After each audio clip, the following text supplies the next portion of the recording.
I had worries that it was going to be like, oh, this is another one of Nathan's crazy ideas. I felt my heart pounding and like, don't f it up, Nathan. ConvertKit is becoming a kit.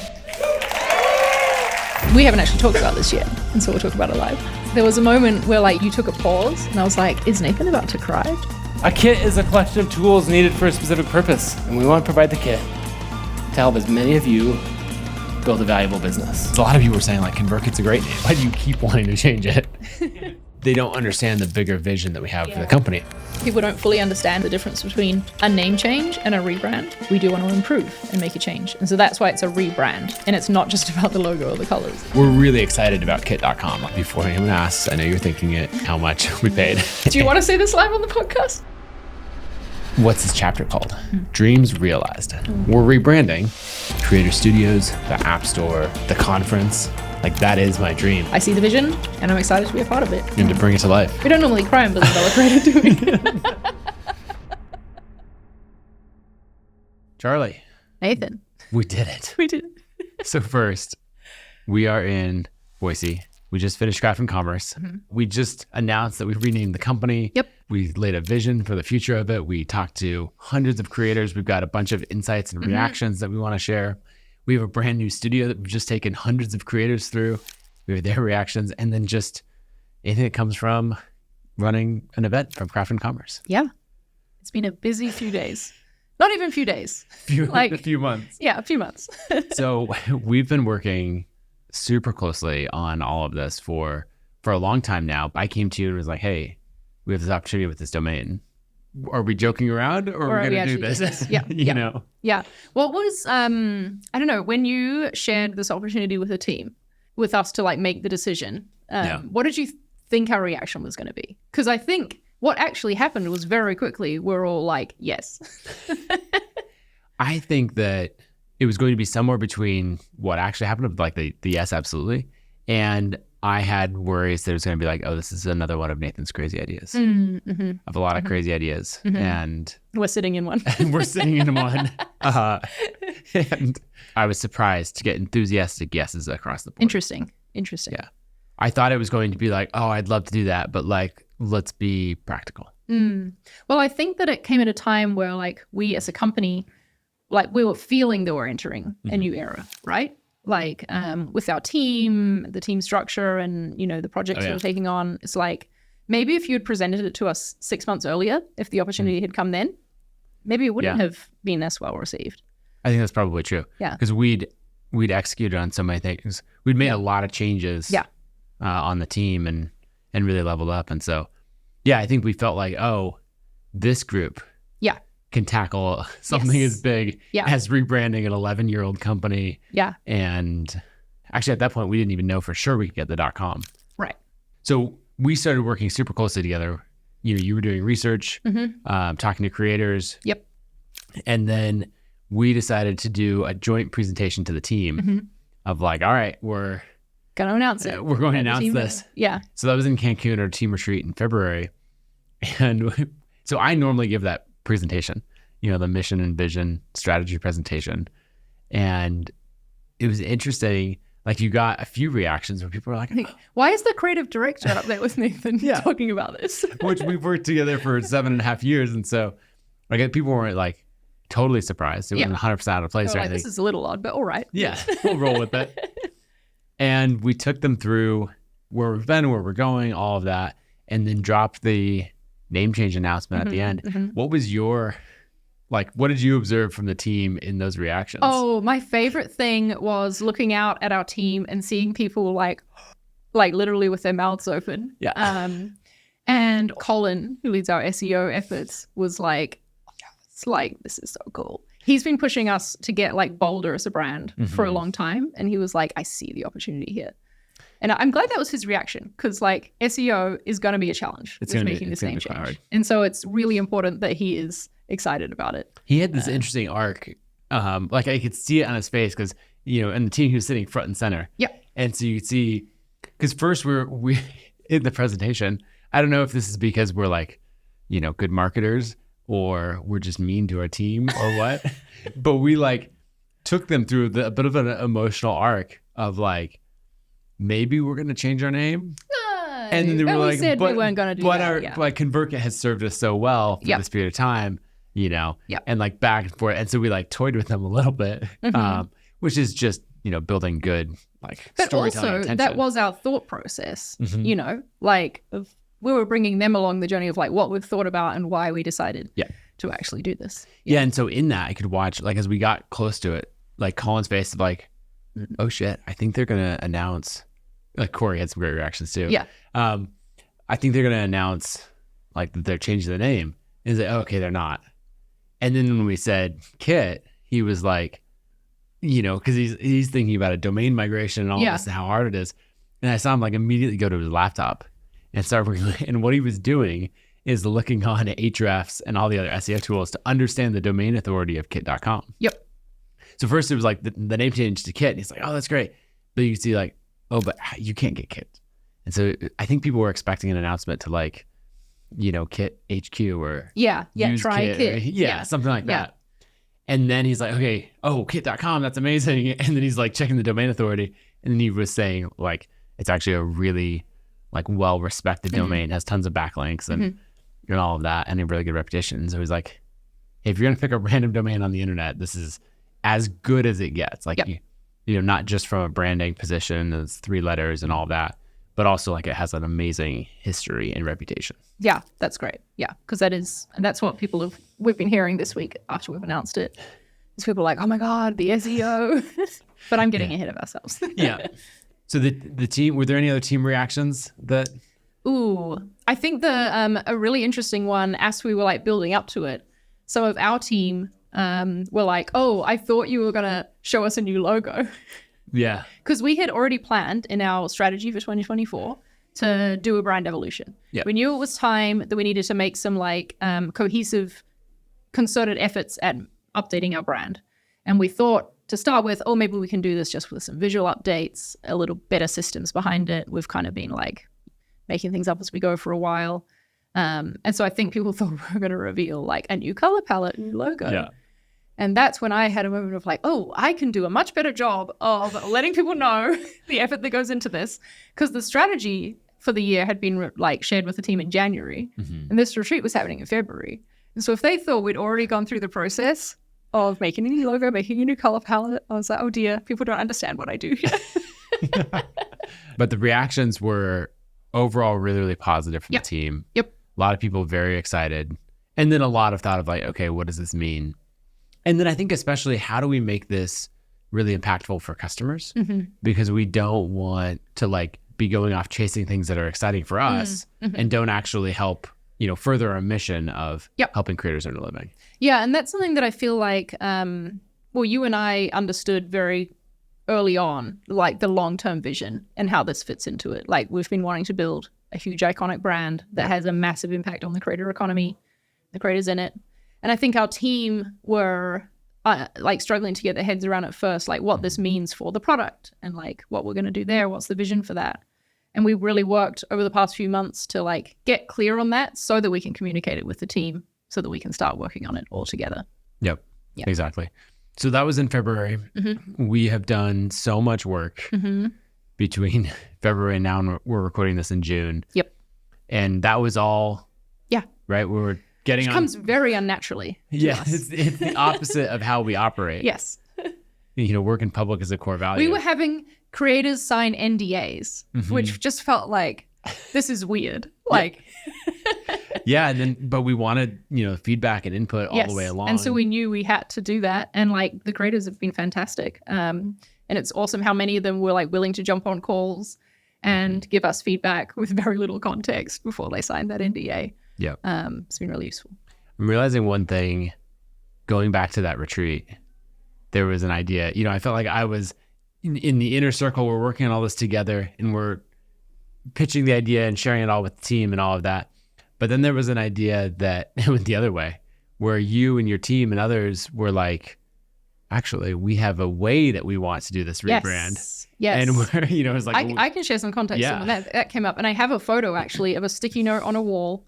We had the session, there was a pre-mortem. We like to do these before a big project to, like, think ahead to, like, okay, this project is really successful. What might we have done to make it successful? And the other way too, like what might we have done if this project was really unsuccessful? What can we avoid? So we look for the opportunities, we look for the potential challenges, and we write them on stickies, put them on the wall.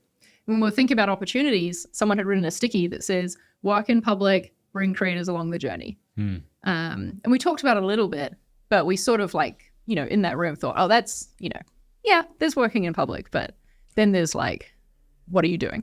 Yeah.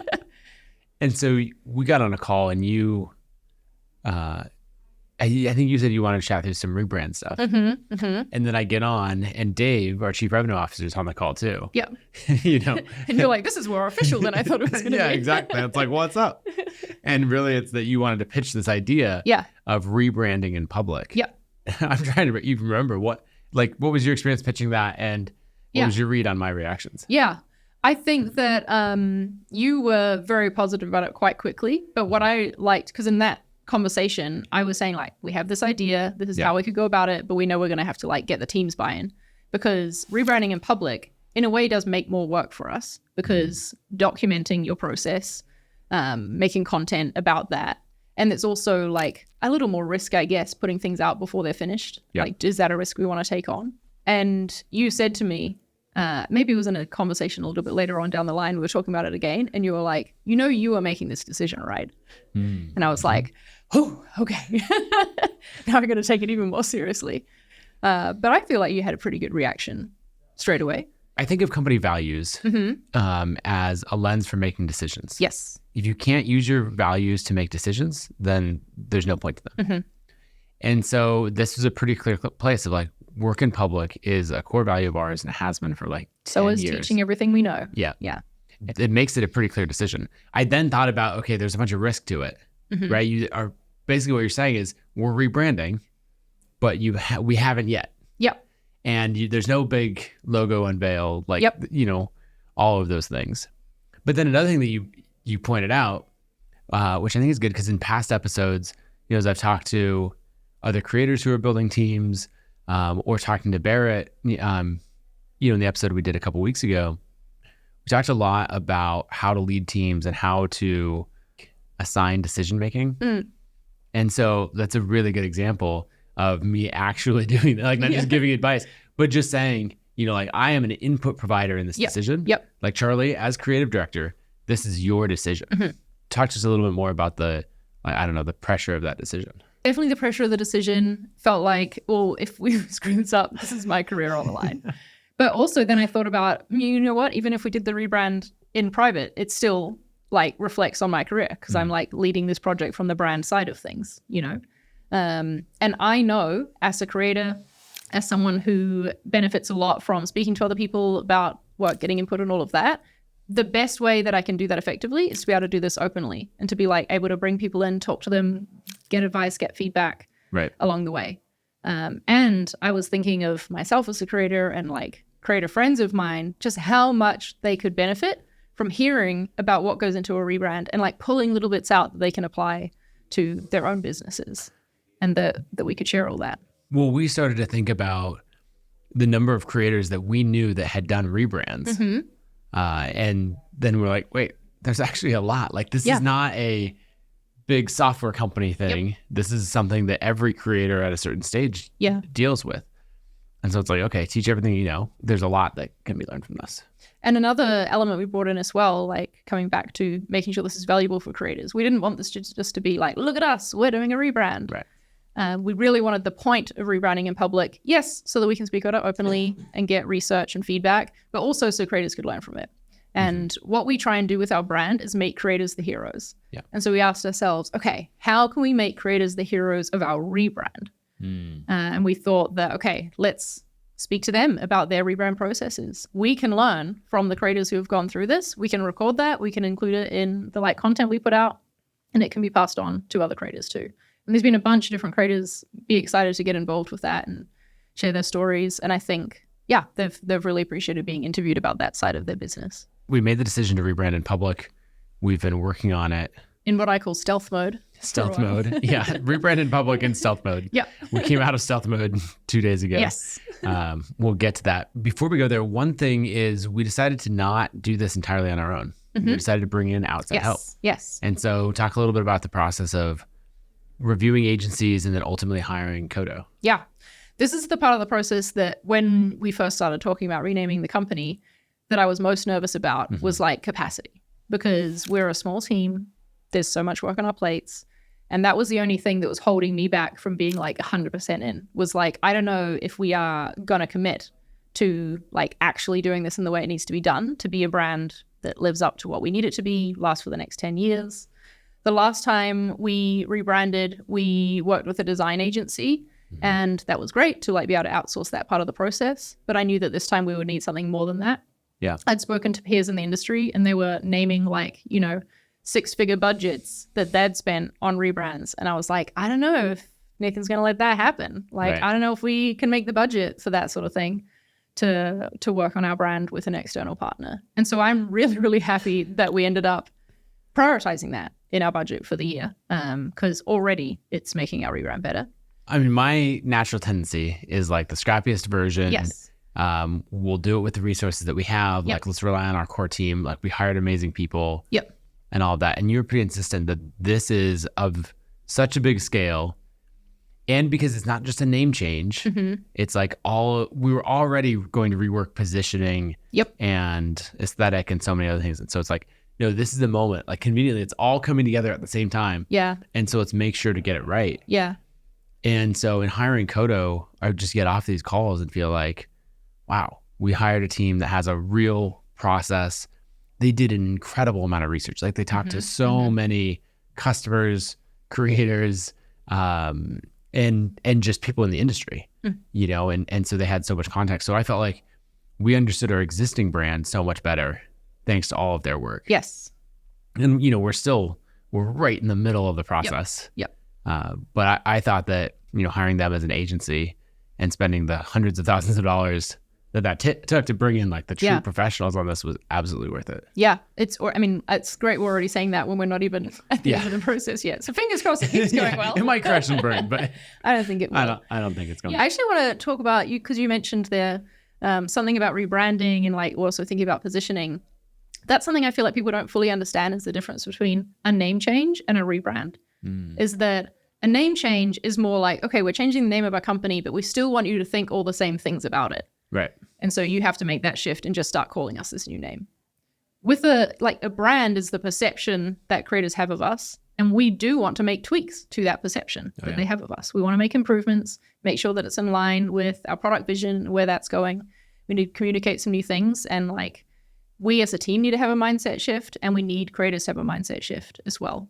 We want to build on all the great like stuff we've built up, reputation over the years, but we do want to improve and make a change. And so that's why it's a rebrand.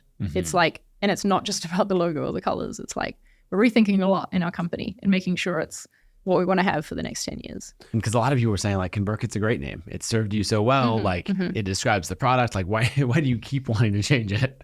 And it's just, they don't understand the bigger vision that we have for the company. And it's not their fault. Like that's our fault. Yeah. You know, it's our job to articulate and communicate that.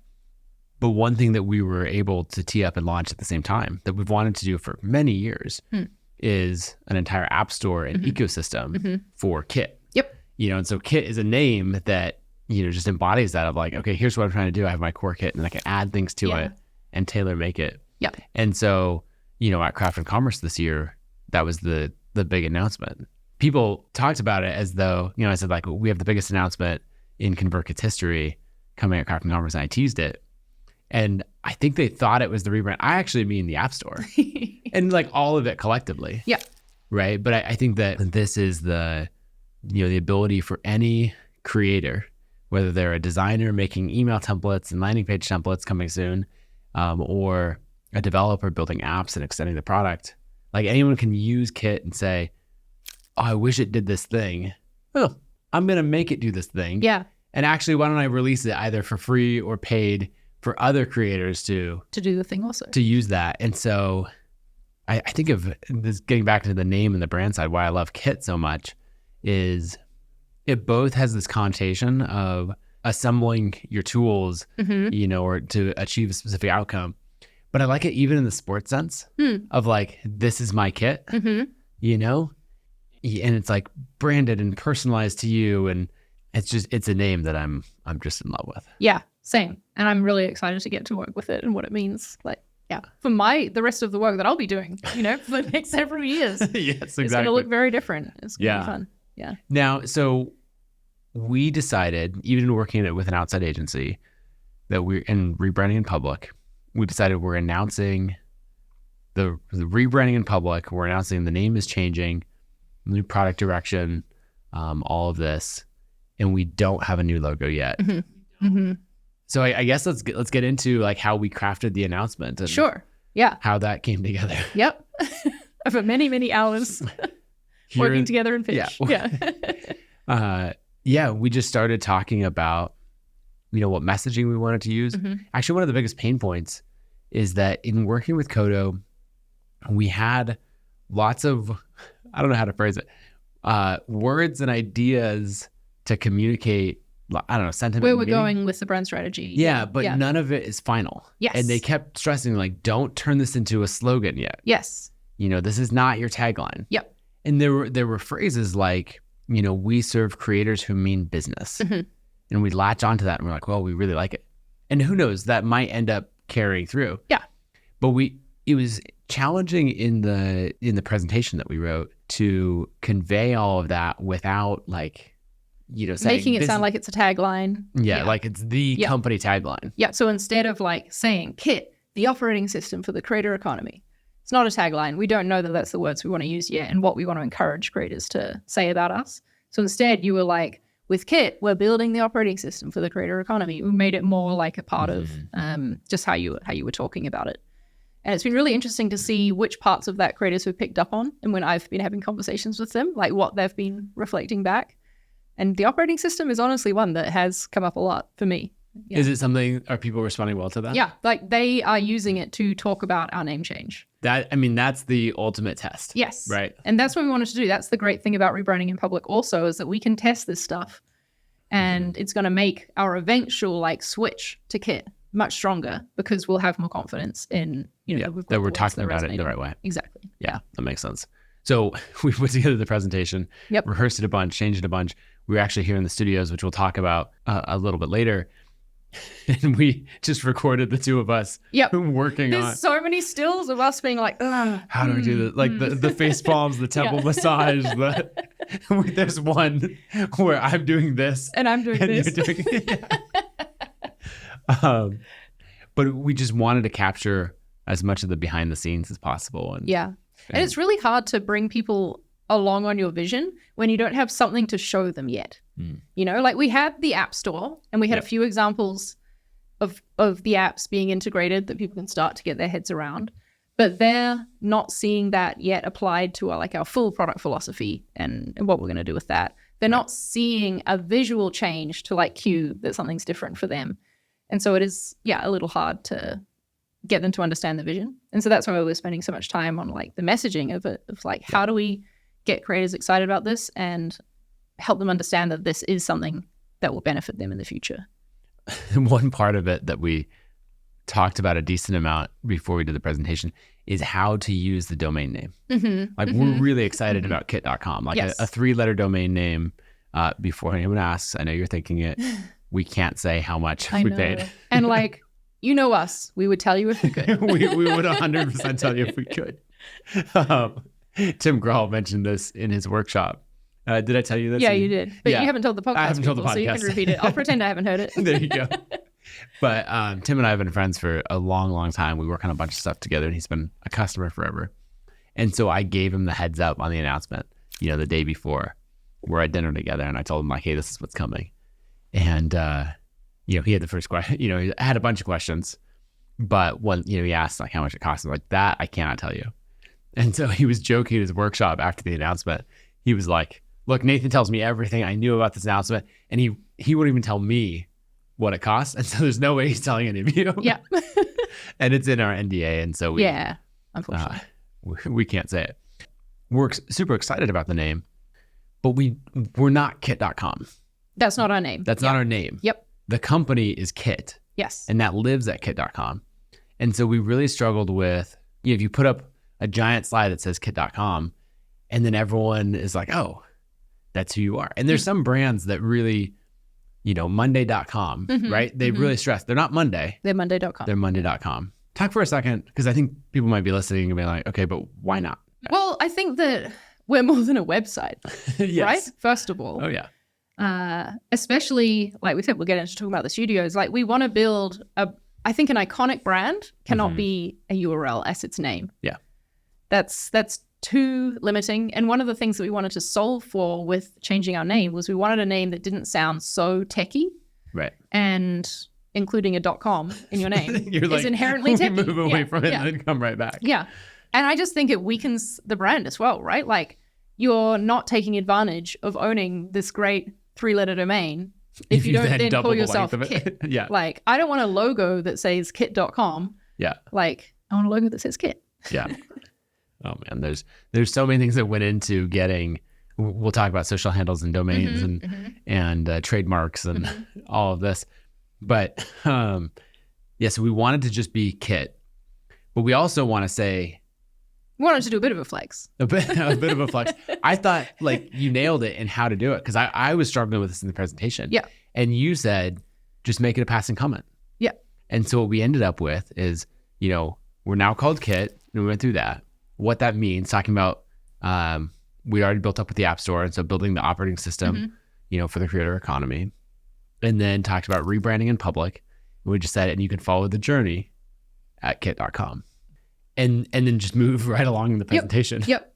And I think because I was talking to creators, you get their reactions, because they were wondering, okay, you're going to be Kit. Did you get kit.com? I heard mixed things of like, there's no way you could get that, all the way to Austin Church, who's been a long time customer and attendee. He was like, there's no way Nathan would do this without having he knows you. Yeah. I think because we just were like, yeah, obviously moved right obviously along. You have kit.com. What we said about that was like, that is a big company move, right? Like, a small company that was thinking small would make a big deal out of the domain in the talk, and that would be the announcement that we bought this domain. And we're like, no, we are thinking bigger. That is part of the reason why we're rebranding. And so it's just, that's our website. Of course, that's our website. Yeah. Cool Kit. So our website is kit.com. Right. Yeah. Keep up. and so people love that. And I think also really centering on, we mentioned this earlier, but what matters for creators. And now the domain does matter for creators, right? Because you're going to be able to use things like nathan.kit.com, which is a pretty great, vanity URL. Yeah. And it'll be the things that, people type in. It won't ever be misspelled. It won't, all of that. But it's not ultimately what drives the creator's business. Yeah. And so the more we make a big deal about our name change, the rebrand, and, the URL, the less it's about creators. And so I think just saying like, oh, no, we're moving forward with the brand, then and you can follow along here. And it just gave creators the opportunity to be like, oh, that's a big deal. And that's why also going back to rebranding in public, I'm so glad that we're doing it this way, because this is the value we're delivering to creators right now, this year, as we're doing this process, is the value we can provide is sharing what we're learning along the way. They can learn from that for their brands, because they're not going to feel the impact of this until we've already made the switch and they're seeing the new product philosophy in action to get to work on in their business. So it's like, for now, they can learn from us. You were sitting in the audience. I was. How were you feeling? There's like 6 months of stressful work coming together. You're sitting there. I started to feel very early in your presentation, actually way too early. I started to get very nervous, and I was like, I felt my heart pounding, and I opened up my heart rate on my Apple Watch, and it said 120. As you're sitting still in an air-conditioned room. And I was like, oh, yep, okay, well, that checks out. So yes, I was starting to get more and more nerve-sighted, I'll say, as you announced it. Because one, I was like excited for the news to be out there. And then I think the nervous was like, don't fuck it up, Nathan. Like, this is I would never. I was definitely thinking that beforehand. You were thinking, don't fuck it up? Yeah. And is it because I said to you, don't fuck it up, just before you got on stage? Yeah, thanks for that, Charli. I then did text you a little bit later and be like, you're going to do great, because I felt bad. I was like, that can't be the last thing I said to Nathan before he went and announced this. But I think like I had so much nervous energy. Yeah. One thing I love about this venue for Craft and Commerce, I'm gesturing towards the venue in case anyone was wondering what. Geographically, it's 7 blocks that way. Yeah. But there's like a really great backstage because it's a full concert venue. Yeah. So the green room and all, and so I'm like backstage with this like just nervous, energy, like bouncing and trying to like pacing and all of that. Because it's such a big moment to say like, we're 11 years in and here's the full vision for the next 10 years and we're laying the foundation for that. But it got great reactions. We went through this animation talking. It's the same one we used with the team. We do so much more than convert. And then the letters drop off and it's earned. Automate. Yeah. Create, launch, sell. Yeah. And it was fun. And to just have that, then have Kit sit on stage. And so I think we told a really compelling story. So I noticed, we haven't actually talked about this yet. And so we'll talk about it live. There was a moment where like you started to like, you took a pause and I was like, is Nathan about to cry? Is that what you were holding back? Yeah. Yeah. Tell me about that. We were here in the studio and Justin Moore and Barrett Brooks and others were all sitting around and I was talking to them. And Justin pointed out that. Yeah. And he goes, did I notice like some emotion there and all of that? And Barrett said this line, he goes, might it have been that all these things that you've imagined and dreamed about for years are like coming to life right now. And you were realizing that on stage. I was realizing that on stage. Yeah. Terry Rice, who's another amazing customer, I was on his podcast and we recorded it right here in this room yesterday. And he asked me what this next chapter, he was like, if this is a book of your life, what's the, I'm going to get emotional now. Yeah. What's this chapter called? And it's sometimes questions that people ask you, you're like, I have no idea. Like someone asked me like, oh, what's a mistake that you would do again or something? And I feel like I'm pretty good at interviews. And I'm like, I got nothing. Yeah. I don't know. Mistakes you made, I have lots of mistakes, but like that question, I didn't know what to do with. But he asked this question and he's like, what would this chapter of your life be called? And immediately, like in milliseconds, I said, dreams realized. And that was just like, that's what I was experiencing on the stage of realizing from the creator studios that I've wanted to make for a long time, the Rebrand, the App Store, the conference, all of those things, like the way that we serve the creator economy, like that is my dream. And just seeing like all of these things come to life is really, really special. What was the moment in your talk where you started realizing, because it was before you made the announcement. Yeah. You were gearing up for it. It was talking about the podcast studios. Yeah. That was the thing. So I guess maybe pausing for a second and podcast saying studios, what they are. We're sitting in these studios right now. So this at the moment is a 2,100 square foot office space in Boise, Idaho. It is a conference room, 5 podcast studios, and then a green room, as well as like a community lounge workshop space. Every studio has a different set, a different look. We brought in the amazing team from Dream Studios to come and, design the studios, do all the lighting, the cameras, everything, and look so good. Actually, one of my favorite things is the first 2 people I've recorded with in the studio were Ali Abdal and John Yushai, 2 of our speakers who are like 2 of the best YouTubers. Yeah. They're at the absolute top of their game. And they came in and they're like, whoa, this is legit. Like, okay, if you guys We've done something right. Yeah. We've done something right. But this has been a dream for a long time. And actually when Haley, who's runs Craft and Commerce and all of our events, and she emceed the event and she brought the studio to life as well. On Monday, we're here and it's still like boxes and craziness and all of this stuff. But we finally got the Wi-Fi set up. And I was like, Haley, what's the Wi-Fi password? She's like, oh, network is Kit Studios.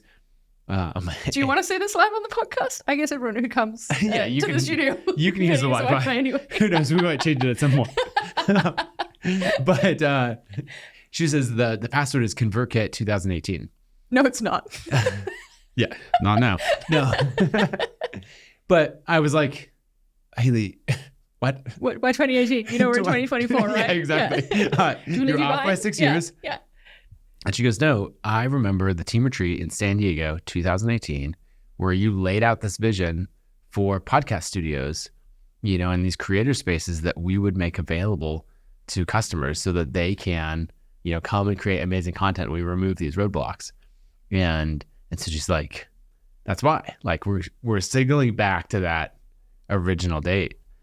And so something that I've always wanted to do. Yeah. And to bring it to life is so special. Very special. And it's just so cool. It's been so cool to see so many creators this week in their recording. Like, I think this has fostered a lot of collaborations is what I've seen too. Like people getting in together like, oh, let's just make something. Yeah. Like, even from like some really great podcast episodes and all that. Actually, like I can look, through the special acoustic glass across the hall of the other studio, and I can see, there's 3 people in there right now recording another podcast.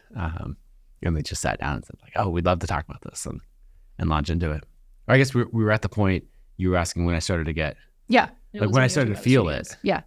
And it was like, I had just finished talking about the App Store and the vision for building the operating system for the creator economy, then launching into the studios, and then saying, I knew where it was going. And that was the moment where I was like, these are all things I want to do forever, and like actually bringing it to life. Yeah.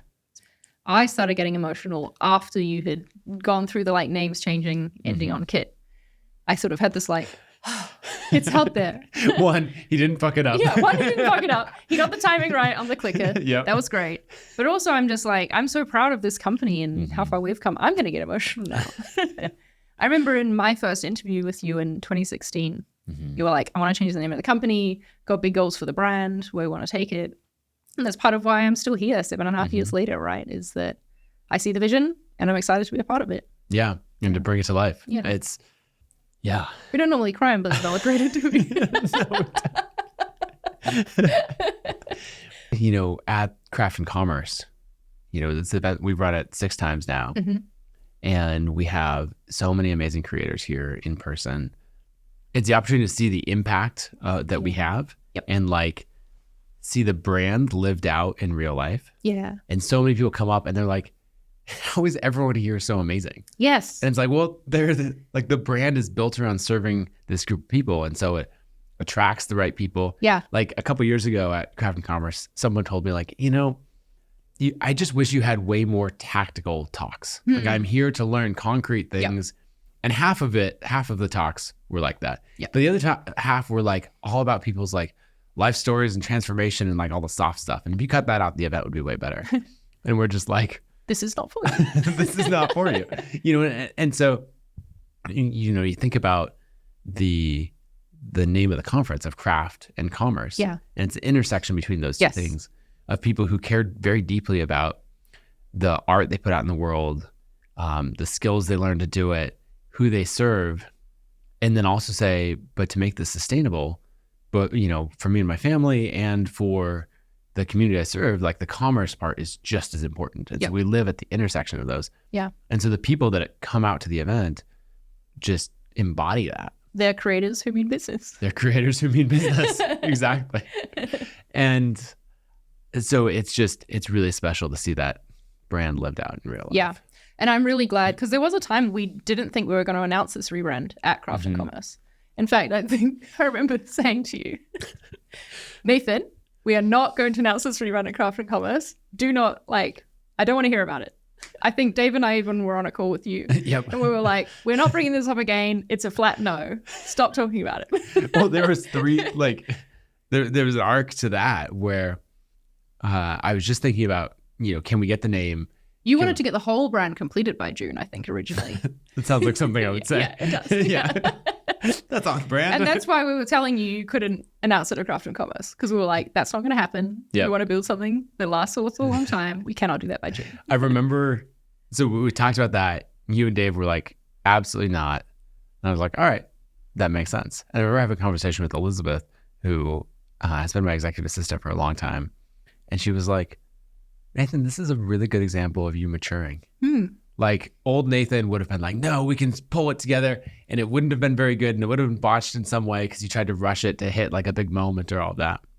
And I was like, no, of course, we want to do this right. We're not going to announce it at Craft and Commerce. And then when we started, we came to the idea of rebranding in public. And we started thinking about the timing, of all of these things. Where could we be at that it makes sense to? And now it's the rebrand. Like there was things like legalities and stuff, like acquiring handles we wanted to make sure we had before we put it out publicly. We didn't want to cause ourselves competition there. And then also we didn't want to be rebranding in public for 6 months. Yes. Or so. So we wanted to push the announcement date back enough.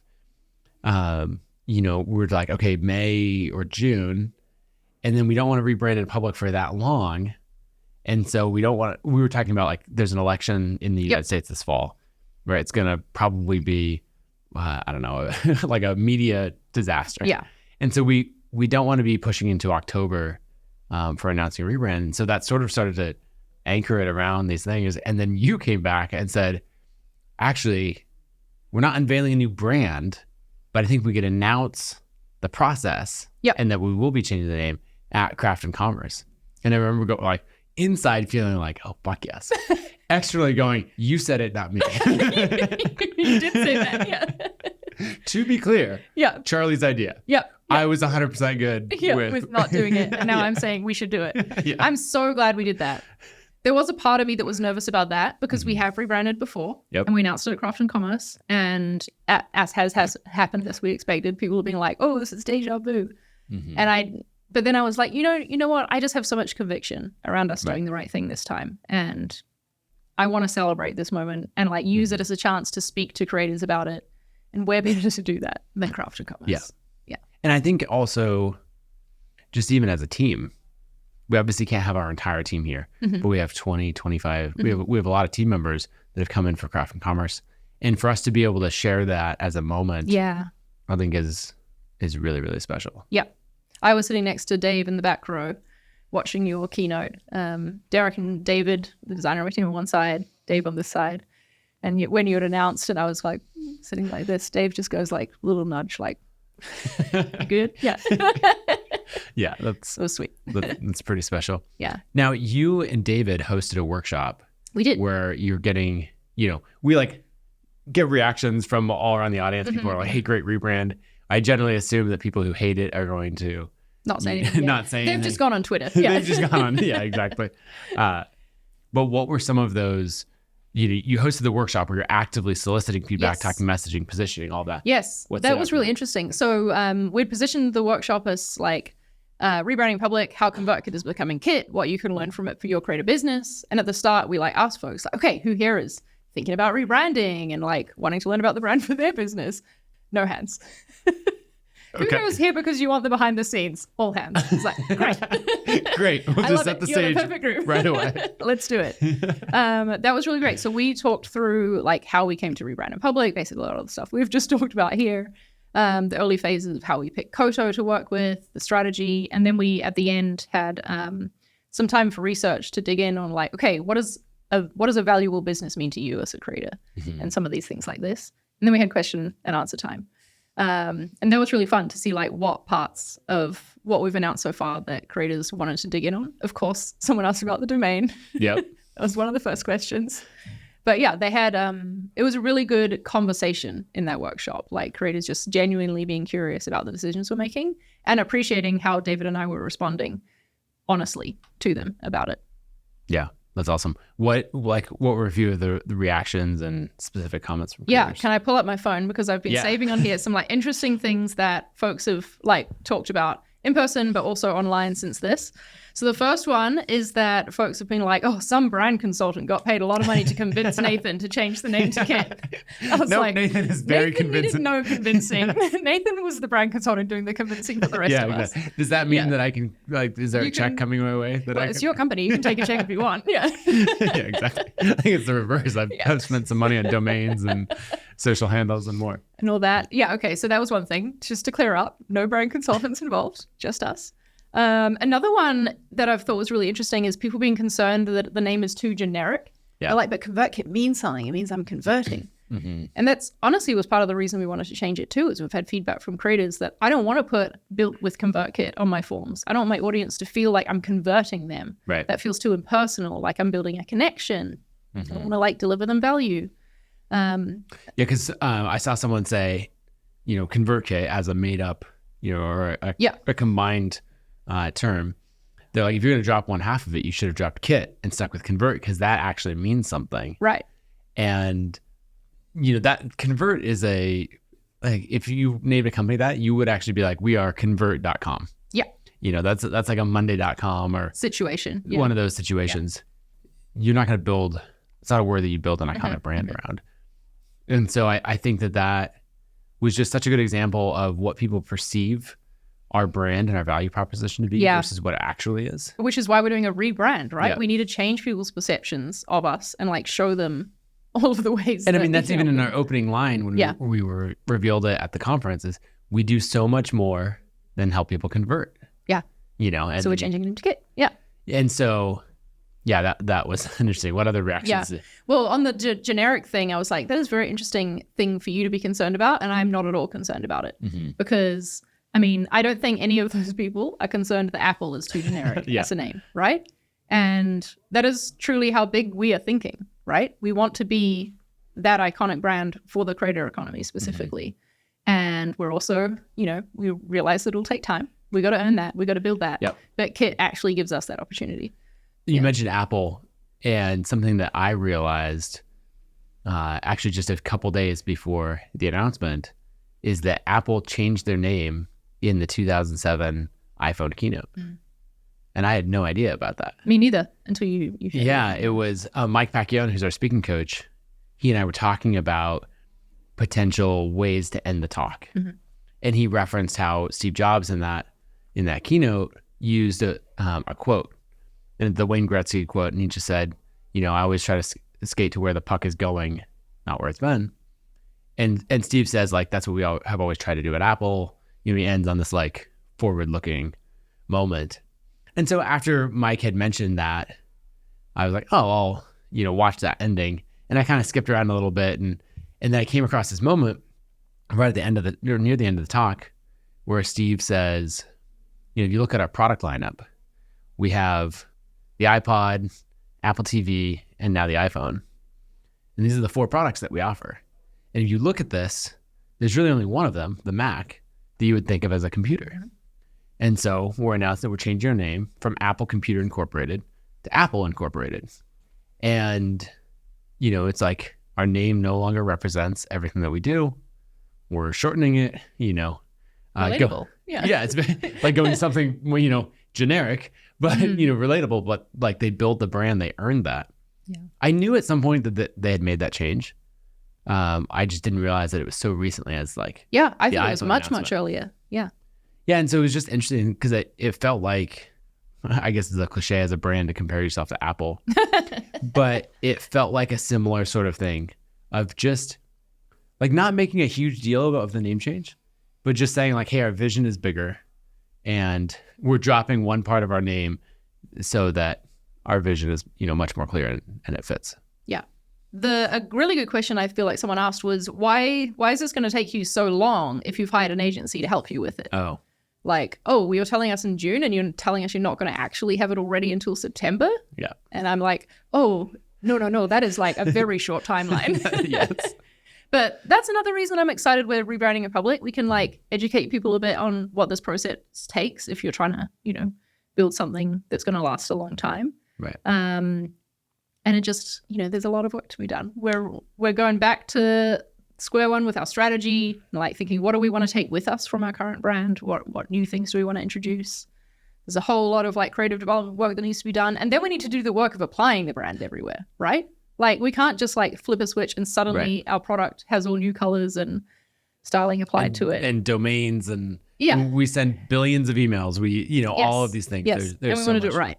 That goes into it. Yeah.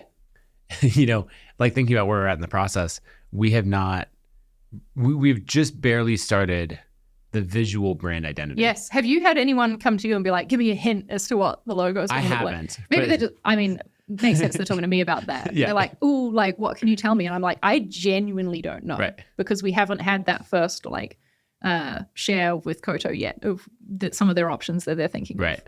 Yeah. So we actually had a moment that you wrote into the talk of, yes, like very proud of this joke and all the laughs that it got. I feel like I'm gonna go write comedy now. Goodbye. Yeah.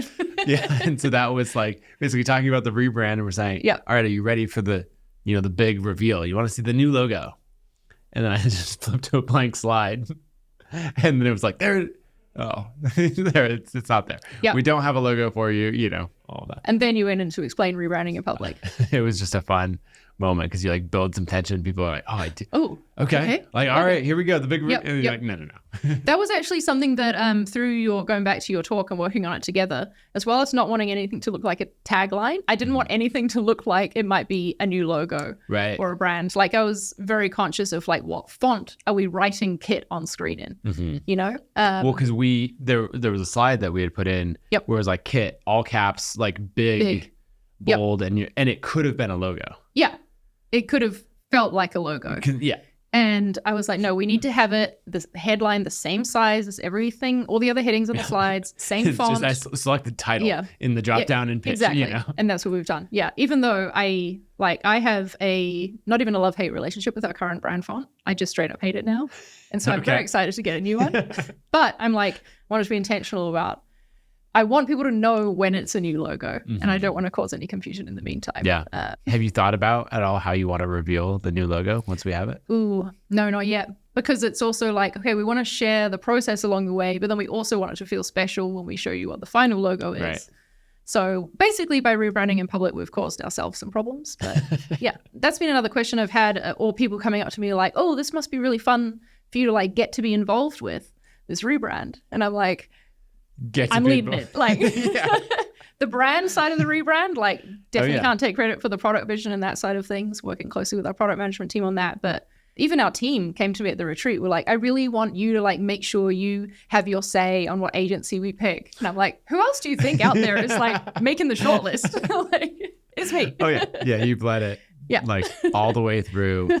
And yeah, it wouldn't be the same without like I was going to say your voice, and that's absolutely part of it, but also just your huge depth of experience in 3 categories: as a brand leader, as a design leader, and then really as a creator who's worked in this company and for this community for so long that like there's no way you could bring in someone else from the outside and say, hey, lead this thing and run like a generic process or all of that. Yeah. And that was part of wanting to work with an agency that was going to be super collaborative as well. Like some of the ones we spoke to were like, this is our process.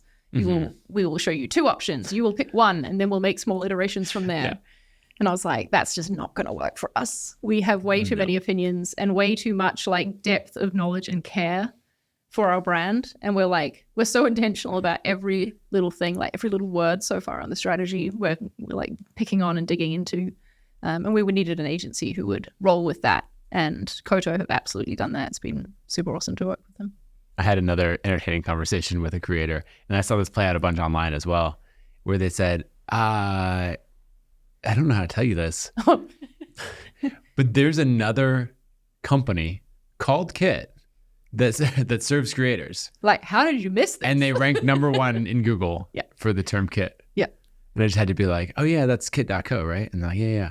I said, cool, go to kit.co and see what it says. So they pulled it up. There's the banner across the top that says ConvertKit has acquired kit.co. Yeah. You know? And so in all of this, we also bought a company. And that was part of this whole process to, it's one thing to buy the .com, but you actually have to get to, all of these other assets, all the social handles, trademarks, like to do it at a scale. Yep. It's huge. And so, at a high level, over the last 6 months, we've acquired kit.com, kit.co, trademark for Kit. Yep. We picked up the Twitter handle, Instagram, Facebook, and TikTok. Yep. And the Kit subreddit. That's pretty good. That's pretty good. Yeah. The only ones we don't have right now, which we're still working on, are LinkedIn and YouTube. YouTube. Yeah. Which are less like username focused. Exactly. Yeah. That's less important there. So I'm fine with that. There was a time where we thought we were going to have to settle for something different. Like, we might have to be like at Kit HQ on a social media Twitter channel or something like that. So I like with working with the agency and investing in that, I'm glad we're making these investments because to me, it shows this is a long-term investment. And this is a lot for us right now. But when you spread that out over the however long we're going as a company, it's like a drop in the bucket. Yep. I think the other thing that was really cool about the brand that currently lives on kit.co is that it's for creators. Yeah. And so for anyone who doesn't know, it's a product that allows you to assemble your kit and say, like, you know, if I'm a YouTuber or something else, I say, this is the gear list, you know, that I film with. And then it has affiliate links off to Amazon and other retailers. Yeah. It gets a lot of traffic, though the site, you know, has sort of been in maintenance mode for a long time. And so in acquiring that, you know, like, it's a really interesting feature set to be a part of the, you know, our new umbrella of the Kit family. I have no idea how we'll position it or whatever else, but, you know, it's really cool that people already think of Kit as something in the creator space. Yes. And I see it fitting, like, you know, we've got recommendations where you could recommend creators right now. And it's like expanding that on the future. Maybe this is a possibility. I don't know. But yeah. Another announcement that we made at the conference is that, you know, our creator profiles have really expanded where it can power your full site now. You know, with custom pages, you can list all your products, recommendations of the other creators. And so it's interesting, like, who knows, but maybe it'll have, you know, the kit.co style recommendations in there as well. Yeah. The product team's listening to this like, oh. Yeah, you're just making up things on the fly. And this is why we can't let them just like loose on the mic, you know. Who knows what they'll dream up with. Was there anything else, any other reactions or comments that you heard or things like that have been interesting? There's been some interesting talk around the term creator. Yeah. And it's been really interesting to see that come up now. We've heard it in the past couple of years. Okay. I feel like it's been a large topic of like conversation when I've asked for like, you know, feedback on the rebrand and how people are thinking about it. Yeah. They're talking about creators specifically. But we've been using that term with our current brand for a long time. So that's not a new thing for us. But that creator still, even for a group of who we identify as creators, is a term that is misunderstood. And they're thinking of it more as influencers or that side of things. So that was really interesting. There's basically people who are saying like, oh, I don't think of myself as a creator. Yeah. And we're like, okay, what are you? And you're like, I'm an entrepreneur. But you're a very specific type of entrepreneur. Yes. Yeah. You're an entrepreneur who runs an audience-based online business. Yes. You know, and you focus on creating content and all that. To drive your business. Yeah. Yeah. Like, entrepreneur is such a broad, generic term. Yeah. It's used from everything from someone who started, you know, the local landscape company all the way up to the founder of the Fortune 500 company. Yeah. And so it doesn't communicate anything. It's not specific enough. Yeah. That's too generic. Yes, exactly. Yeah. And so it's interesting just how people think about it. But I think they're looking at the way that creator as a term is used at times. And they're thinking of someone like, oh, I just throw reels up on Instagram. I got my dance videos on TikTok. Yeah. And they're like, I'm not that. I run a business. And so we were talking about how to best represent that. That's why we like the phrase creators who mean business. We've said it so many times in this episode, it's becoming a tagline. I'm a little concerned. Yeah, exactly. Don't get too attached to it. We'll get a Slack DM from Kodo and they're like, we gave clear instructions. Yeah, we were very specific. Yeah. But it's, we're really trying to get at that nuance of nuance in a bunch of different ways. So on this, it's who we serve. We're not for the hobbyist creator. They're welcome to use the platform, but that's not who we're building for. We're building for the creator who is taking this seriously, who is looking to build a valuable business. And then on the other side, what we're getting at with the term operating system, you know, we're either saying like we're building the operating system for the creator economy or for your creator business. Yeah, or for creators who mean business. What we're getting at is that we're doing more than email marketing. You know, that's a subset of it, but you know, we help creators do so much more than convert. You know, to go back to that same line, you can sell products, you can earn through advertising. You know, creator network is a huge thing in itself, and so it's just these interesting lines to walk of like what wording you use to communicate these ideas. And not to bring up creators who mean business again, but as we were having this conversation in the workshop about creator versus entrepreneur versus saying I'm a YouTuber, blogger, writer, like having to name all the things. Jay Klaus was actually like, you know what? I really like creators who mean business. That resonates with me. I'm like, okay, we're onto something then. Yeah. We'll keep exploring it. That's good. Is there anything else that we want to talk about, you know, at this moment in time? It's sort of, this episode is just like a time capsule. It is. Yep. We're a little exhausted. We're like so excited about the future. And, we literally walked away from the final meetup at Craft and Commerce like 2 minutes before we started recording this. Yep. And so we haven't had any space from this yet. There's no time to like decompress and process. Yeah. But is there anything else that comes to mind that's worth sharing for where we're at in this moment? I think my favorite part of working with Koto on this has been them taking us through the strategic phase and like getting their outside opinion to like reflect back to us what they see. Yep. And like it's helped us form our thinking a little better. That I'm really excited to share more about that and how we got there, because I think that's something creators can learn a lot from. And maybe I want to give a shout out to go to our YouTube channel and watch episode 1 of our Rebranding in Public series, because I think it's a fantastic piece of content and I'm excited to make more of it. Yep. I like it. Kit.com. You can go there. Yeah. Go to kit.com. Yeah. Follow along Forget on the journey. YouTube channel. Go to kit.com. Yeah. That's good. Well, this has been a ton of fun. I'm excited to see where this goes. Yep. Obviously, it's the future of our careers, the future of the impact that we plan to have on the creator community. And yeah, it's pretty special. It is pretty special. Maybe we'll record some more updates along the way. Sounds good. Cool. If you enjoyed this episode, go to the YouTube channel, just search $1 Billion Creator, and go ahead and subscribe. Make sure to like the video and drop a comment. I'd love to hear what some of your favorite parts of the video were, and also who else we should have on the show.